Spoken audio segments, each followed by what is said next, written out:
The World Health Organization is now warning world leaders against COVID-19 lockdowns as a way to mainly tackle outbreaks after previously saying that countries should be careful how quickly they reopen. Dr. David Nabarro from the World Health Organization just came out and said such restrictive measures should only be treated as a last resort, and tight restrictions will cause significant harm, particularly on the global economy. Take a listen. Lockdowns just have one consequence that you must never, ever belittle, and that is making poor people an awful lot poorer. So joining us now to discuss somewhat of a reversal on lockdowns is Dr. Kelly Victory. Good morning to you, Dr. Victory. Good morning, Lauren.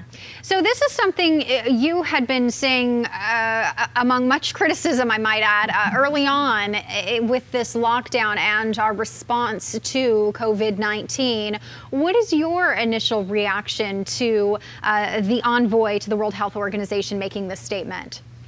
Well, let me be clear from the beginning, Lauren, that first of all, I don't hang a lot on what the World Health Organization says. It's questionable whether they have ever had significant interest in what's best for the United States. And it's with good reason that the current administration has decided to pull back a lot of our taxpayer funding for the WHO. All of that said, I happen to think that right this minute, the 180 that they've done is correct. It's absolutely consistent with what I have been saying from the very beginning of this pandemic, which is that one of our grave errors here in the response was acting as if everyone was at equal risk. Which is absolutely not the case with COVID-19. And as a result, the lockdowns were never indicated. There was never a good idea because the vast majority of the population isn't at significant risk from COVID-19, and we know the folks who are. And instead, these draconian lockdowns, the huge impact it has had on economics, on psychological health, mental health, physical health, has been far, far more damaging than any damage that would have been done by the virus itself. So finally, the WHO has said, and I think there are some specific reasons why they've done this 180 at this particular time, but they have come out and I believe said the truth, which is stop. This is really doing untold damage. It's unnecessary, and it's something that we are going to pay consequences for decades to come if we don't end the lockdowns. Right. And I just want to go on with a quote that he gave. Dr. Nabarro said, and I'll read this off here, quote, "The only time we believe a lockdown is justified is to buy you time to reorganize, regroup, rebalance your resources, protect your healthcare workers who are exhausted. But by and large, we'd rather not do it." That kind of goes back to early on when we were hearing this 2 weeks to flatten the curve, 2 weeks to flatten the curve. And then 7 months later, we're thinking that this is, 2 weeks sure is a long time. And it seems as though, I'm sure you might agree, that politics got involved. Is this political for you?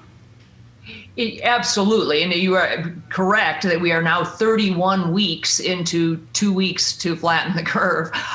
It made sense very, very early on in the first really days and perhaps week or two of the outbreak to be very, very cautious to make sure that this didn't spin out of control and that we didn't lose control of our resources, specifically hospital and first responder resources. That never happened.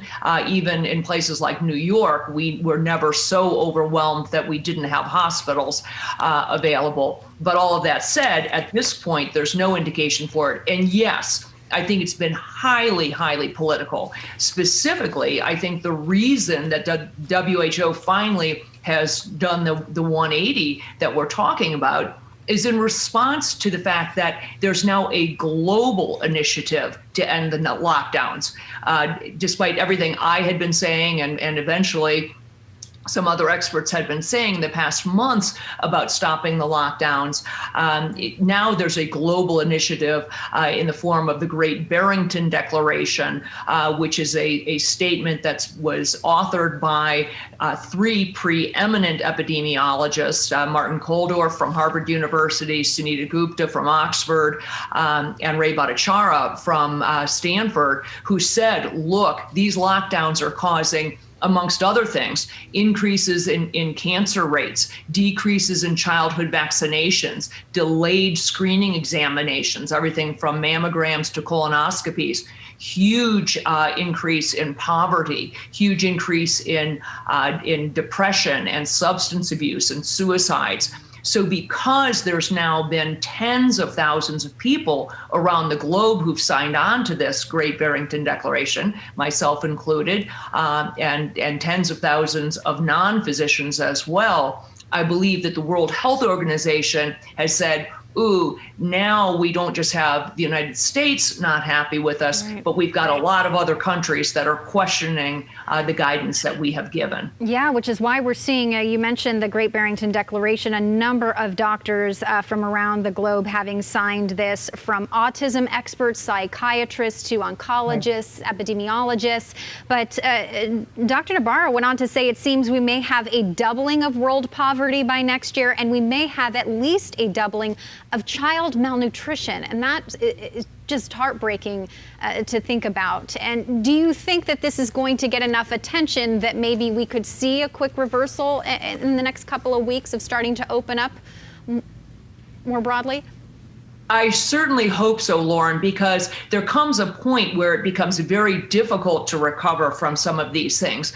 Unfortunately, the people who are most profoundly impacted are those folks who are already impoverished, those people who are already in underserved communities, for example. Those are the children who have suffered the most by being home from school and having to try to participate, for example, in remote learning when they don't necessarily have the resources to do that.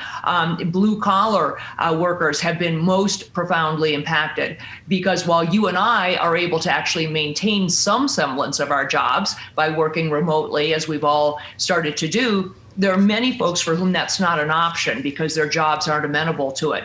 So we had better turn this around and do it quickly. I'm certainly hoping that the firepower of the Great Barrington Declaration, the number of people who have signed it, and the quality of the physicians and scientists behind it will actually get some attention. Dr. Victory, thank you so much for your input this morning. Appreciate it. Take care. Anytime. You too. Thank you.